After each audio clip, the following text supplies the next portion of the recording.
Hello and welcome to this new video on how to be host in Agoda. So if you're new here, subscribe and press the notification bell icon so you don't miss any upcoming further videos. Now let's get started. So firstly, you need to open the web browser of your choice. In the top of the web browser, there will be a search bar. Just click on it. Now you just have to type Agoda and press enter in the keyboard.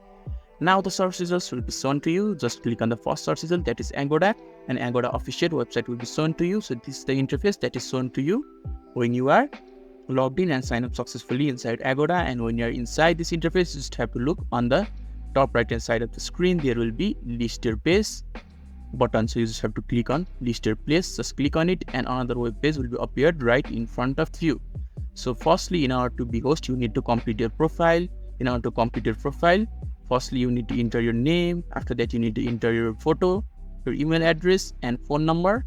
And when your verification of phone number has been completed, then you will be able to be a host and add a listing and earn money through it.